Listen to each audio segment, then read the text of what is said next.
Welcome to Illuminati Silver. We tell you the truth about silver. Today is Saturday the 14th of November 2020 and we're publishing our Gold and Silver Weekly Update for the week ending the 13th of November. We also briefly look at political events and economic reports which could shape what happens to the US dollar and therefore precious metal prices this coming week.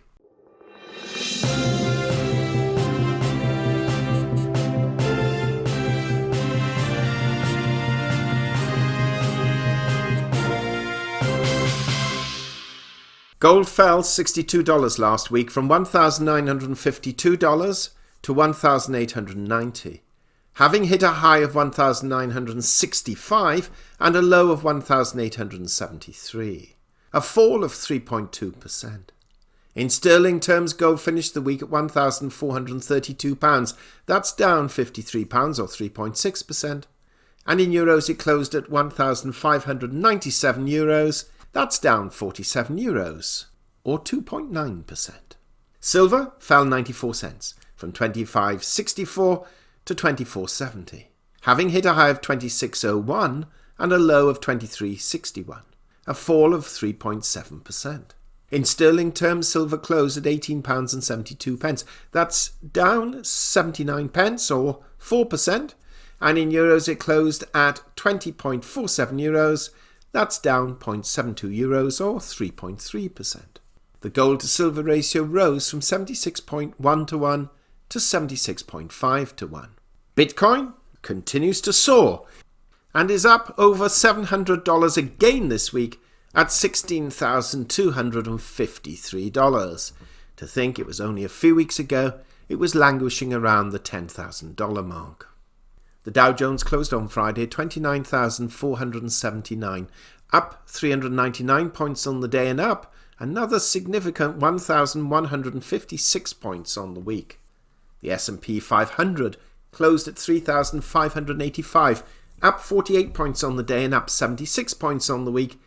And the Nasdaq Composite closed at 11,829, up 119 points on the day, but down 66 points on the week, which was a little unsurprising bearing in mind its significant rise last week.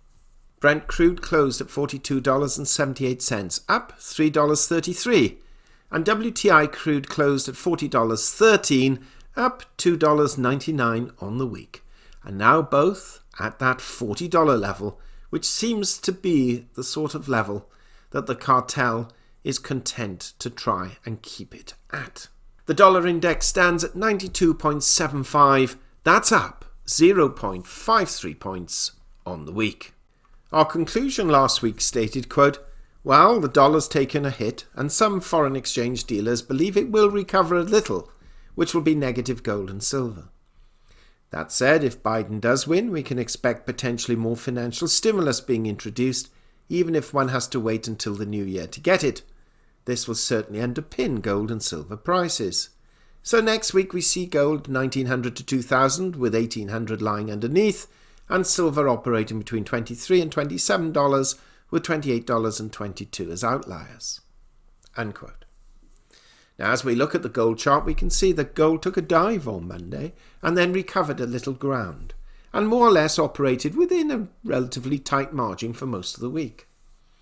The greatest bearing on gold and silver for that matter was in fact the announcement by Pfizer that its COVID-19 vaccine was proving 90% effective and could be available by the end of the year. This caused stock market prices to roar and precious metal prices to subside. We take some comfort though from the fact that apart from Monday, gold held up quite well for the duration of the week. As we've mentioned for many weeks, there is support for gold at the 1850 level and very strong support at 1800. From a technical point of view, the support level is $1,848, which represents September's low, with resistance at the 10-day moving average of $1,897 and the 15-day moving average at $1,908, and of course the psychological resistance level of 1900 itself. Short-term momentum is neutral, and medium-term momentum has turned negative, but the fast stochastic has indicated a buy signal. Now, we're still going to experience a degree of indecision, especially in view of the US political environment next week, and potentially into December. But that said, gold is holding up extremely well, especially in light of the significant rise in equity markets. Now, silver, like gold, collapsed on Monday and again staged a modest recovery, and perhaps improving that little bit further on Friday. The 50 EMA at $24.45 is seen as resistance, and silver has managed to close above that level, thereby now making it support. $25 is seen as the next level to be challenged, with October's highs at $25.55 being the next resistant point above that. A move and hold above $26, which it didn't manage to do last week, may suggest a trend change upwards, but it will take a little effort in our view to get there right now.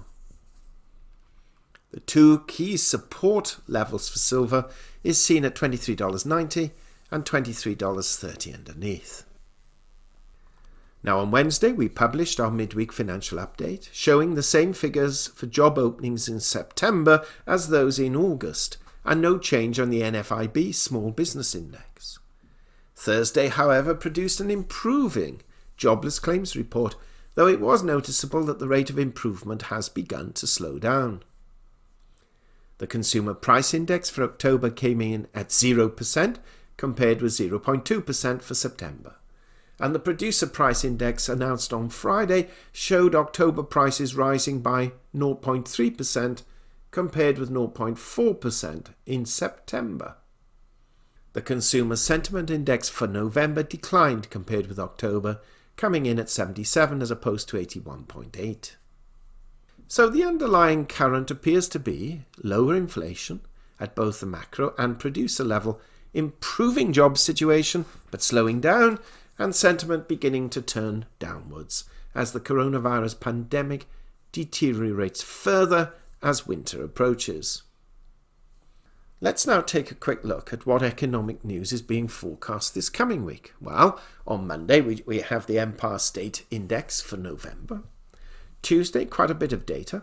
Retail sales, import price index, industrial production, capacity utilization, and business inventories all for October. Plus the Home Builders Index for November. On Wednesday, we have housing starts and building permits for October. And on Thursday, weekly jobless claims report, the Philly Fed Index for November, existing home sales for October, and the index of leading economic indicators, also for October. Friday, nothing actually scheduled. So Tuesday and Thursday are clearly the two most important days to take account of next week, with eyes also on these weekly jobless claims to see how they are faring. So where does this now leave us for next week? Well, the dollar is subdued somewhat, though improved upon compared with the previous week. Now we still have to wait the ultimate outcome of the presidential election, and the coronavirus figures are still worsening. We cannot ignore those. Some of the euphoria seen from Pfizer's announcement has softened a little, as it will become more obvious that even if a vaccine is ready this year, it will take some time to inoculate enough people to make a significant difference in the rising infection rates. Issues in the Middle East are beginning to warm up slightly, as announced today, and we're seeing also a number of European countries moving back into lockdown, including the United Kingdom and Austria. And a major hurricane is predicted for Central America, especially Honduras and Nicaragua, tomorrow. So next week, we see our gold outlier levels resting somewhere between 1800 and 2000, which has been our call now for quite a while, with 1900 being the average level for the week, although we suspect that gold prices might tip above that level and maybe remain above that level for a while, but we cannot discount a potential drop below it. And silver operating between $23 to $27, with 28 and 22 as outliers. So little change really, except the nuance as to where prices move within the upper end of the scale or the lower end. Any potential announcement of an early stimulus package by Congress, though, could underpin and improve precious metal prices further. The Fed remarks this past week certainly just more or less support what they have already stated.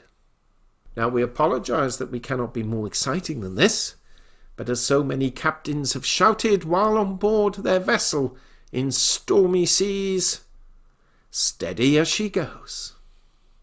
Meanwhile, thank you so much for listening. If you haven't already done so, please subscribe to our channel, not forgetting to press the bell sign so that you're notified of our videos as and when they are published. And we wish you a safe, enjoyable weekend as always, and a most prosperous week ahead.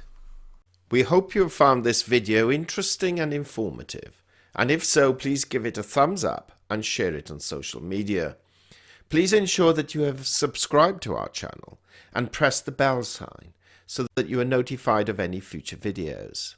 Also, kindly visit our website at illuminatisilver.com, and if you haven't already done so, please subscribe either as a free or paying member for regular email updates and offers. Disclaimer: Illuminati Silver owners come from a background of banking, international wealth management and economics. Having now retired from these worlds, we are not qualified to give investment advice. Therefore, this and other productions must not be deemed to be giving such advice and merely represent the personal views of its owners.